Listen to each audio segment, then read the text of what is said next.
Shalom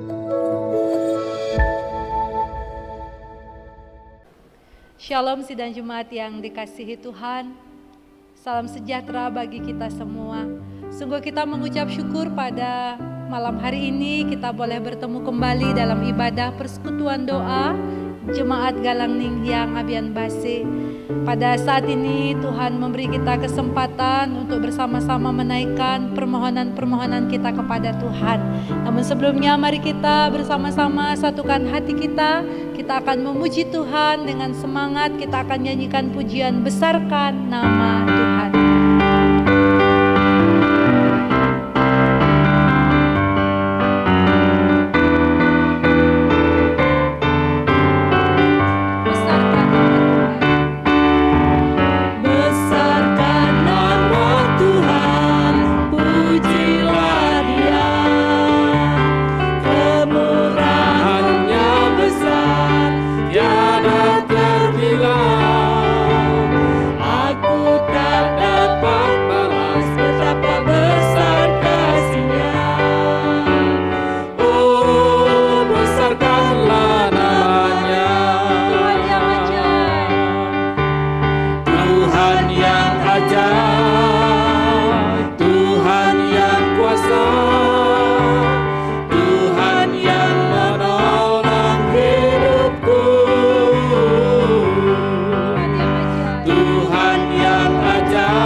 Kepada Tuhan, dan sekaligus kita akan mempersiapkan diri untuk membaca dan merenungkan firman Tuhan.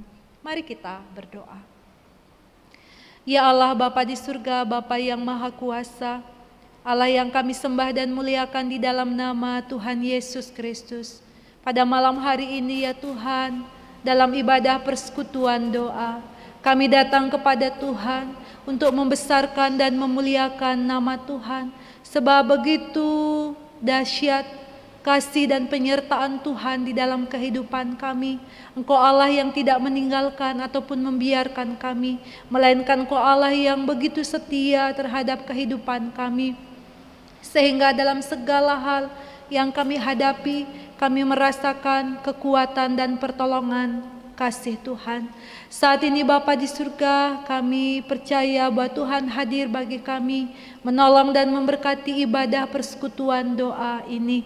Namun demikian kami sadar akan segala keberdosaan kami, akan setiap hal yang kami lakukan, yang kami pikirkan, yang kami perkatakan menentang kehendak Tuhan, menyakiti hati saudara-saudara kami, lebih lagi menyakiti hati Tuhan. Saat ini kami mohon belas kasihan pengampunan Tuhan, berkenan Tuhan curahkan atas kami, sehingga kami tetap layak untuk menerima kasih karunia demi kasih karuniamu. Ya Tuhan yang Maha Kuasa, saat ini kami anak-anak-Mu hendak membaca dan merenungkan firman Tuhan, sebab firman-Mu lah yang dapat menuntun kami pada kebenaran. Oleh sebab itu kami mohon biarlah kuasa Roh Kudus akan senantiasa membimbing, mengurapi kami, sehingga kami dapat mengerti firman-Mu dengan benar.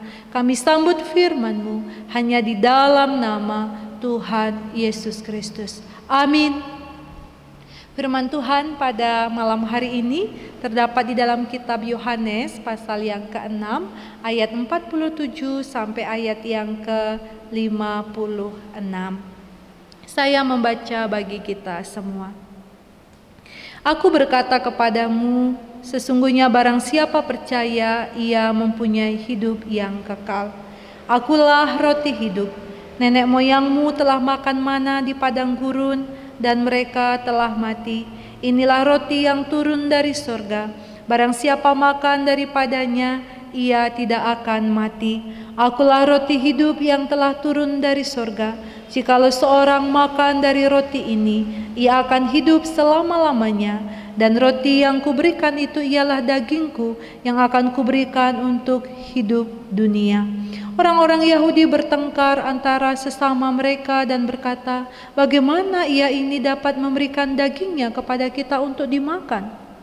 Maka kata Yesus kepada mereka, aku berkata kepadamu sesungguhnya, jikalau kamu tidak makan daging anak manusia dan minum darahnya, kamu tidak mempunyai hidup di dalam dirimu. Barang siapa makan dagingku dan minum darahku, ia mempunyai hidup yang kekal, dan aku akan membangkitkan dia pada akhir zaman.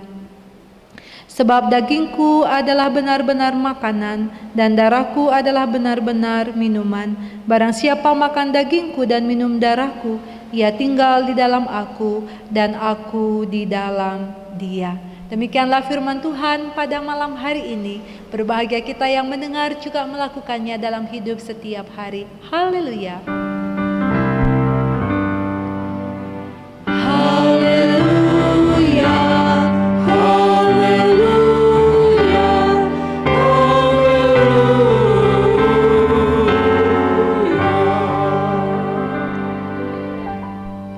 Bapak Ibu sidang Jumat yang dikasihi Tuhan, pada malam hari ini saya memberikan tema atas perenungan firman Tuhan, hatiku percaya. Bapak Ibu Saudara, beberapa tahun yang lalu, bahkan sampai pada hari ini, lagu Hatiku Percaya sangat menjemaat dan sungguh sangat menyentuh, bahkan menguatkan hati kita akan iman kita kepada Tuhan. Mengawali perenungan ini, saya rindu mengajak Bapak Ibu untuk menyanyikan pujian Hatiku Percaya. Saya percaya Bapak Ibu sudah hafal sekali dengan pujian ini. Kita akan nyanyikan bersama-sama.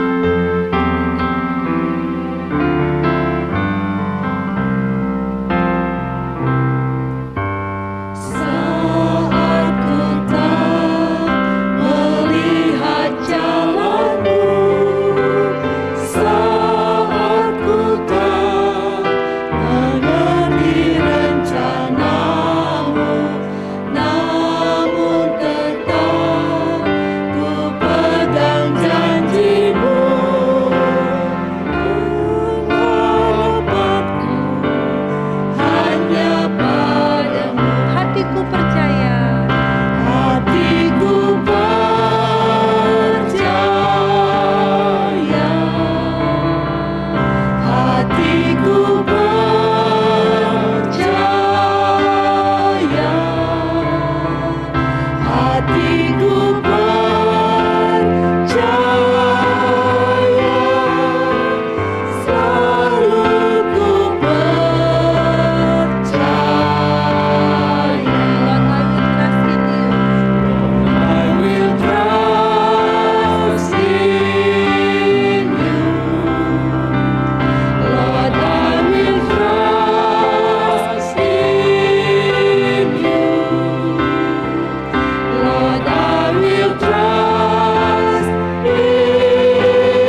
mengandung komitmen dari orang-orang percaya bahwa sekalipun tidak melihat jalan Tuhan, maupun dikala tidak dapat memahami setiap rencana Tuhan, kita tetap percaya akan janji-janji Tuhan dan meletakkan pengharapan hanya di dalam Tuhan saja. Itulah komitmen yang dimiliki oleh sebagian besar orang percaya, dan mungkin juga bagi setiap kita, Bapak, Ibu, Saudara, dan juga saya di dalam kehidupan kita, yakni mempercayai dan terus mempercayai setiap janji Tuhan. Apalagi kita tahu bahwa janji Tuhan adalah ya dan amin. Janji Tuhan Yesus mengenai kehidupan kita adalah mengenai janji hidup yang kekal, bukan janji-janji omong kosong. Dan Tuhan sendiri bukanlah pribadi yang mudah berjanji lalu dengan gampang juga mengingkari. Tidak, Bapak Ibu Saudara. Untuk mewujudkan janjinya, Tuhan Yesus rela datang ke dunia ini, meninggalkan kemuliaan surgawi, menjadi sama seperti manusia. Bahkan ia menderita, mati di kayu salib, dan ia bangkit pada hari yang ketiga. Dalam bagian ini Tuhan Yesus rela memberi hidupnya supaya sebanyak mungkin semua orang diselamatkan sehingga mempunyai kehidupan, dan itu berarti mempunyai pengharapan untuk masa depan yang indah. Dan semua itu hanya bisa diterima oleh iman saja yang percaya kepada Tuhan Yesus Kristus. Nah, Bapak Ibu Saudara yang dikasihi Tuhan, ketika kita mengimani bagian ini, ketika kita mengetahui kebenaran ini, tetapi sungguh sayang pada waktu itu, Bapak Ibu Saudara, banyak orang-orang Yahudi yang tidak mempercayai Tuhan Yesus Kristus yang adalah Tuhan dan Juru Selamat. Hanya Dia yang bisa memberikan hidup kekal. Mereka, orang-orang Yahudi, mempercayai Tuhan Yesus Kristus hanya sebagai orang yang dapat memberi makan roti dan ikan saja dalam kehidupan mereka. Kekaguman mereka kepada Tuhan Yesus yang telah mampu memberi makan ribuan orang pada waktu itu ketika Tuhan Yesus melakukan mujizat. Dan ketika Tuhan Yesus dipandang oleh mereka dapat melakukan mujizat itu hanya sebagai tindakan spektakuler yang sanggup dilakukan, dan mereka hanya ingin tahu tindakan-tindakan spektakuler seperti apa lagi yang Tuhan Yesus lakukan dalam kehidupan mereka. Mereka tidak pernah membayangkan, mereka tidak pernah memikirkan, mereka tidak pernah menghayati dan menerima bahwa Tuhan Yesus Kristus adalah Tuhan dan Juru Selamat. Padahal Tuhan Yesus adalah roti kehidupan. Sehingga dalam bagian ini ia mengatakan barang siapa yang menerima dan mempercayainya akan memperoleh kehidupan kekal.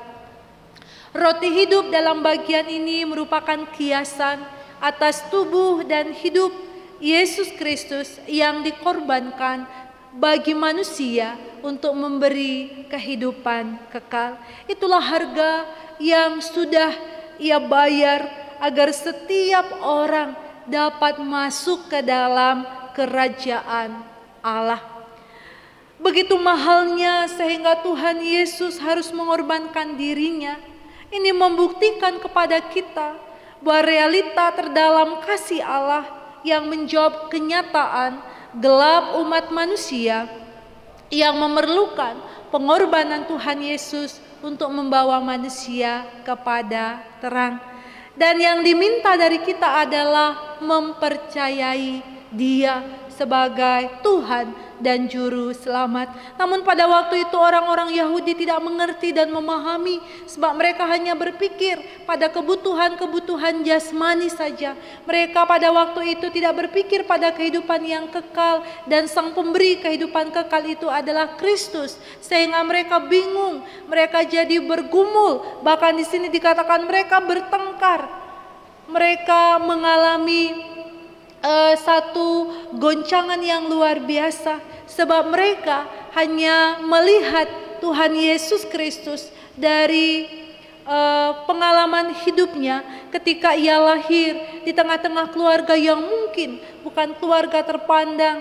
Ia hanya lahir di tengah-tengah keluarga seorang tukang kayu, sehingga sulit bagi mereka untuk mempercayai bahwa Kristus Yesus adalah Tuhan, Sang Roti kehidupan itu.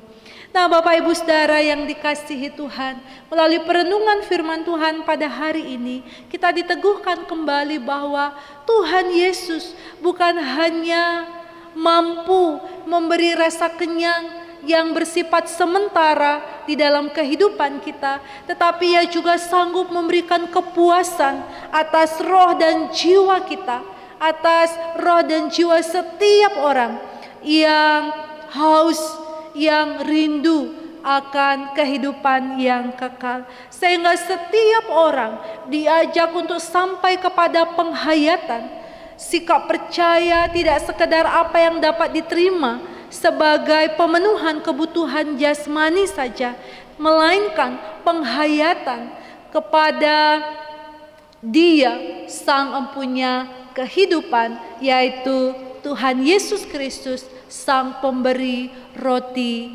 hidup yang kekal. Bapak Ibu Saudara yang dikasihi Tuhan, kita menerima keselamatan dan hidup yang kekal dari Tuhan Yesus Kristus, maka itu merupakan suatu bentuk respon yang positif dari kita untuk mempercayainya, menjadikan Dia sebagai Tuhan dan Juru Selamat satu-satunya yang dapat memberikan hidup yang kekal. Inilah sesungguhnya iman yang menyelamatkan itu. Mempunyai iman yang menyelamatkan berarti kita tidak saja mempercayakan semua kebutuhan hidup kita yang bersifat sementara dan duniawi yang dapat sirna kapan saja, tetapi mempercayakan sepenuhnya kehidupan kita, masa depan kita, pengharapan kita, dan hal-hal yang bersifat kekal, yaitu keselamatan hidup kita di dalam Tuhan Yesus Kristus. Sehingga seperti pujian tadi, meskipun kita tidak melihat jalannya, meskipun kita mungkin sering tidak melihat rancangannya, tetapi kita percaya bahwa Tuhan tidak meninggalkan kita, sebab Ia adalah Allah yang hidup, roti kehidupan yang dapat mengenyangkan haus dan dahaga jiwa kita, roh kita, bahkan Ia juga mencukupkan kebutuhan kita. Oleh karena itulah Bapak Ibu Saudara, pada malam hari ini kita mau diteguhkan kembali sebagai orang yang telah menerima kebaikan Tuhan, yakni keselamatan dan jaminan hidup yang kekal, maka sudah sepatutnya kita tetap setia kepadanya sebagai bukti percaya kita kepada Tuhan, mempercayai Dia sepenuhnya selama hidup kita, mempercayai Dia yang begitu mengasihi kita dan yang menghendaki kita mempunyai hidup di dalam Dia. Secara khusus dalam kondisi yang kita hadapi saat ini, sulit, bahkan penuh dengan perjuangan dan tantangan dalam segala hal yang kita hadapi. Firman Tuhan hari ini mengingatkan kita, andalkan Dia selalu dalam hidup kita. Hidup yang kita hidupi tidak sekedar untuk mencukupkan kebutuhan makan minum bagi jasmani kita saja, tetapi lebih daripada itu, sesungguhnya kita mau diingatkan oleh firman Tuhan pada hari ini bahwa kita membutuhkan makanan untuk memperoleh hidup yang sesungguhnya, yakni hidup yang kekal. Karena itu kita memerlukan Tuhan Yesus Kristus. Mari Bapak Ibu Saudara yang dikasihi Tuhan, kita serahkan hidup kita sepenuhnya kepada Tuhan. Kita mau berserah dan percaya bahwa Dia sanggup menolong kita sekarang ini, bahkan selama-lamanya. Sebab Ia roti kehidupan kita. Untuk itulah kita patut percaya dan menyerahkan hati dan hidup kita sepenuhnya kepada Tuhan. Tuhan menolong kita semua. Amin. Mari kita berdoa. Ya Tuhan yang Maha Kasih, sungguh kami bersyukur untuk firman-Mu yang telah meneguhkan hati kami, agar kami sungguh-sungguh dan lebih lagi mempercayakan hidup kami kepada Tuhan, sebab Engkaulah roti hidup kami. Roti hidup tidak hanya untuk sementara, tetapi roti kehidupan yang dapat menyelamatkan kami dari kematian dan kebinasaan yang kekal. Karena itu Bapa, pada malam hari ini kami mau berkomitmen, kami hendak mengandalkan Tuhan saja di dalam kehidupan kami setiap hari, dalam segala hal yang Tuhan percayakan bagi kami. Kami mau ya Tuhan menyerahkan hati kami sepenuhnya untuk dibimbing, dipimpin, dan dipuaskan oleh kasih karunia-Mu. Di dalam nama Tuhan Yesus Kristus, kami mengucap syukur dan memohon kepada Bapa di surga. Haleluya. Amin. Bapak Ibu Saudara yang dikasihi Tuhan, meresponi firman Tuhan ini, mari kita menyanyikan pujian Kidung Jemaat 412 bait yang pertama sampai kedua, Tuntun Aku Tuhan Allah.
Kasih Tuhan, saat ini saya memberi kesempatan kepada Bapak Ibu Saudara di keluarga masing-masing untuk menaikkan doa kepada Tuhan. Naikkanlah pergumulan-pergumulan, permohonan-permohonan, dan juga ungkapan syukur Bapak Ibu Saudara kepada Tuhan secara pribadi bersama dengan anggota keluarga. Dan mohon dukung di dalam doa untuk saudara-saudara kita yang saat ini sedang dalam keadaan sakit dan masa pemulihan, untuk situasi dan kondisi yang kita hadapi pandemi COVID-19 ini. Biarlah Tuhan akan tetap menolong dan memberi perlindungan atas kita semua dan seluruh masyarakat Indonesia. Doa ini saya mohon untuk dipimpin oleh kepala keluarga atau yang ditunjuk di dalam keluarga masing-masing. Kita akan satukan hati kita kepada Tuhan. Dan sekiranya ada Bapak Ibu yang rindu didukung secara khusus, didoakan secara khusus pada malam hari ini, Bapak Ibu bisa menghubungi saya melalui nomor telepon yang sudah ada di depan. Dan juga Bapak Ibu bisa menghubungi Bapak Ibu majelis di wilayah masing-masing untuk bisa membantu mendoakan Bapak Ibu dalam keluarga. Demikian Bapak Ibu Saudara yang dikasihi Tuhan, ibadah persekutuan doa pada malam hari ini. Selamat menaikkan doa kepada Tuhan. Tuhan Yesus memberkati kita semua. Shalom.